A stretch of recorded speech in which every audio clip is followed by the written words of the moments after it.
London in 2 weeks time now, which is just so crazy to me. It's kind of like I knew this day was gonna come, but the last month went so quickly and I don't even think I've realised that I'm leaving so soon yet. My goodness, I'm feeling all of the emotions and yes. So I thought that it would be really nice to put together this video for you guys, for anyone who maybe thinks that they might move overseas one day, or you might already be in the process of planning a trip. Just the fact that you don't move overseas every single day. So I thought that this would be really nice to share with you guys. So my thinking is that I'll break this video into 3 sort of sections, which are preparing everything I've done to get ready for this trip, and that might help you out if you're planning on going overseas one day. And then I thought I'd talk about my feelings and emotions and all of those good old things that I'm thinking at the moment. And then I thought I would share some of my bucket list things with you guys. So the first thing I had to do was to tell my work, and this was probably the hardest part for me. I absolutely loved where I worked and I learnt so much and worked with a group of such wonderful people that it was never going to be easy to tell them that I was heading off. But once I did, they were really supportive and all really excited for me. So that was good, and I'm sure I'll talk to them again, and they might even be watching now. So hello guys, if you are.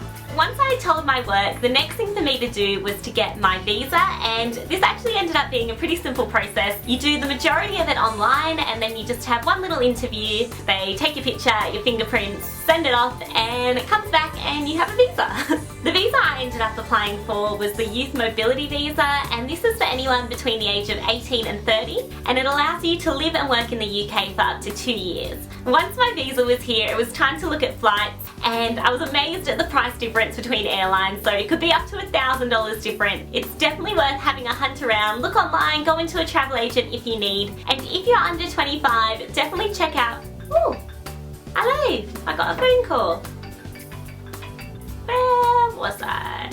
So if you're under 25, it's also worth checking out any student flight discounts you can get, so you don't actually have to be a student to get them. I ended up getting my tickets through student flights, and you get them a couple of $100s cheaper just for being under 25, so definitely check that out. Now that all of those things are sorted, I'm just in the process of kind of packing up my room and packing up my life here. I'm making sure that I spend a lot of time with my family and my friends, organising some farewells. I'm going to sell my car, and I've also been working a lot on my resume, just trying to make it look a little bit nicer, which will hopefully help me get a job when I get there. Getting onto my feelings about this trip, I'm definitely a mix of excited, scared and nervous. London is obviously a huge city and there's so much to see, and I'm just going to be a massive tourist and go absolutely everywhere. I'm so excited about that. I just want to explore and see all that I can and really soak in the city. Yeah, I can't wait for that. I'm so excited to explore the sights.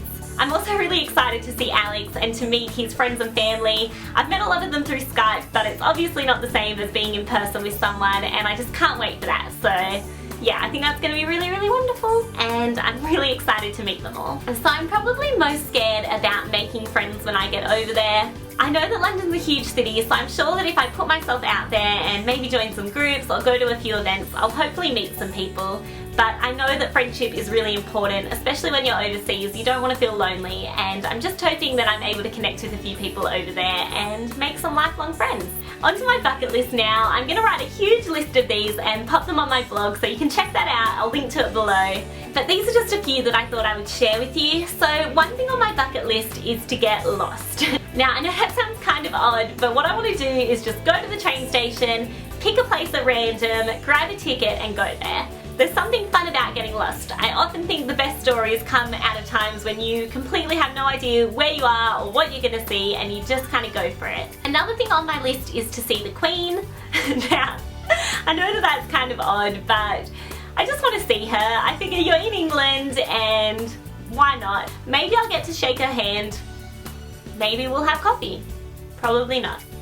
But I do want to see the Queen. Another thing I really want to do is go to an event at the YouTube space in London. I just think this would be so much fun. I'd also get to meet a few people there, and yeah, that would be absolutely awesome. Another thing I really want to do is to go to Brick Lane and try a chocolate beer. I also really want to go rollerblading around Hyde Park. I want to go on a Harry Potter tour. I want to go to a jazz bar. I really want to go on the London Eye. I've never done that before. The list is literally endless. So I hope that you guys enjoyed this video. Please give it a thumbs up if you did. If you guys have any ideas of things I could add to my bucket list, please pop them in the comments below, or if you have any thoughts or any ideas or any questions, just send them through because that would be awesome. And please subscribe if you haven't, because I'll definitely be checking back in when I'm in England and we can all share in this adventure together. So yeah, until next time guys, I'll see you soon. See you later.